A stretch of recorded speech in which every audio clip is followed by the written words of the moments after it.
Okay guys, so today I'm reacting to TheOdd1sOut, my teachers. It's like an old video, it's not a recent video, but I'm still gonna react to it. So don't forget to like and subscribe, thank you. Okay, so I'm gonna get into the video. Okay, there. Jeff, you have the board. I'll take random James trivia for 400, Alex. This was James's first career choice before his YouTube channel kicked off. Oh, I know this one. What is a male prostitute?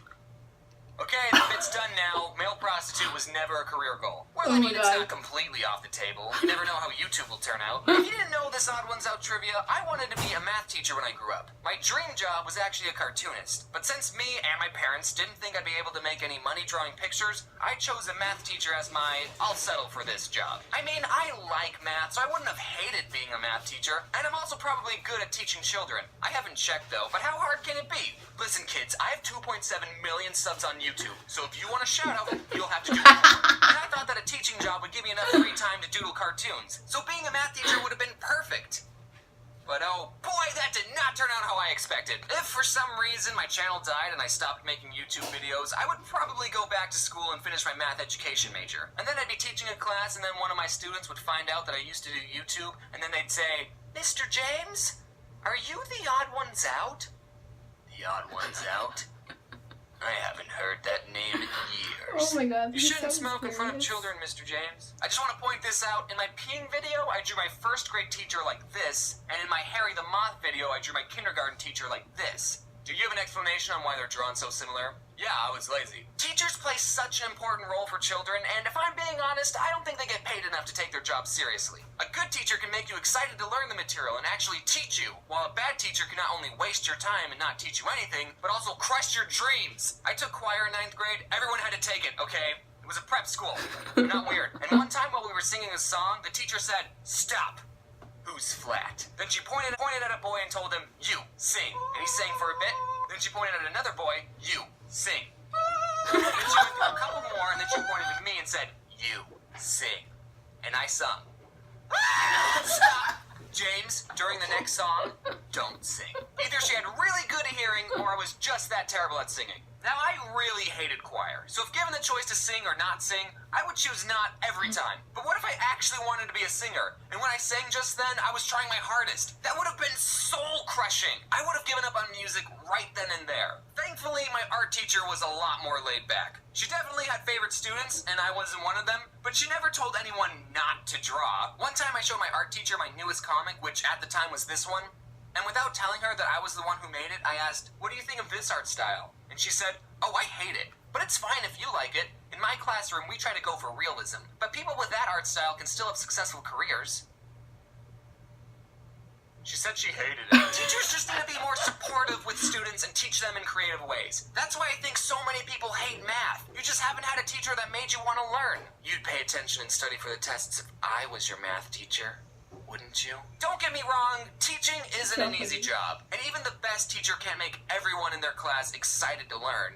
I mean, I probably could, but there's definitely a difference between a good and bad teacher. I had this French teacher in 9th grade, and she made me really hate French, and by association, the entire country of France. She spoke English on the first day of class, and then only spoke French for the rest of the year. We were in French 1, by the way. I didn't understand anything that was going on. I would just tune her out. I'd be doodling on a piece of paper, and then people would get out their textbooks and start flipping through it, and then I'd think, oh, we're doing this now? I didn't learn anything in that class. Honestly, I barely know any French. This is all the French words that I know. I can count to 10.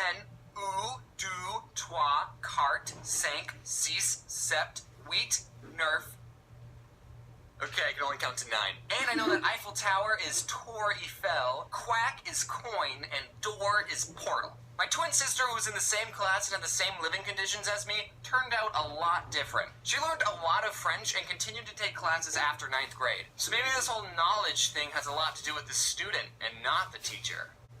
Nah, it's the teacher's fault. Did anyone else, when you were little, think that your teacher lived at the school? I literally thought the same my thing. kindergarten teacher came to school in her pajamas and told us that she lived at the school. And that made perfect sense. Yeah, this is your home. This is the only place I ever see you. Therefore, you live here. Man, I wish I could work in my pajamas. When I went to community college, I had a math teacher who was this old grandpa, and on the first day, he told us that he never missed a class in 20 years. But then, the very next day, he didn't show up. Now, in college, teachers not showing up to class is pretty funny normal. Or at least it was in the colleges I went to. It happened more times than it did in high school, that's for sure. That's something to look forward to, seniors. Every time it does happen, there's always that one kid who will say, you know, there's a rule that if the teacher doesn't show up within the first 15 minutes of class, then you can leave. I don't know if that rule is true, but I'm not going to look it up. Because I like that rule, and I want it to be true.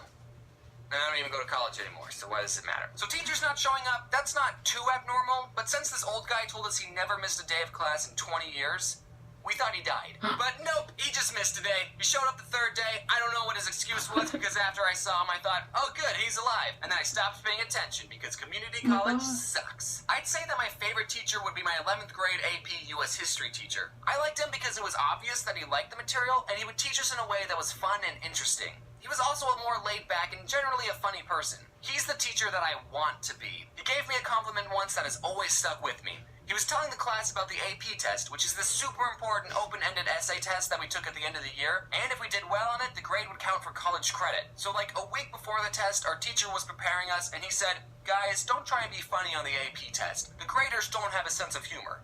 Except James. James can be funny on the test. Aww, that compliment made me so happy and confident. I don't know how serious my teacher was when he said that, and he probably doesn't even remember saying it, but I really appreciated it. I ended up getting a 3 on the test, which is only partial credit in select colleges, so maybe I'm not funny. That was 11th grade. In 12th, I took all AP classes, but I didn't take any of the AP tests. I was too apathetic. Oh my god. But I turned out fine. Actually, no. My favorite teacher is my 9th grade English teacher who emailed me and said he watches my videos. Hi, Mr. Batman. Sorry I plagiarized the Berlin Wall essay. I really wanted to talk about my 9th grade poetry teacher. Yes, I took choir, French, and poetry all in 9th grade. It was a preparatory school. That teacher was definitely something. But this video is getting too long, so I'll have to make a part 2. Well, that's gonna do it for this video. This is so funny. It's me, This is James, literally and definitely school. not his friend.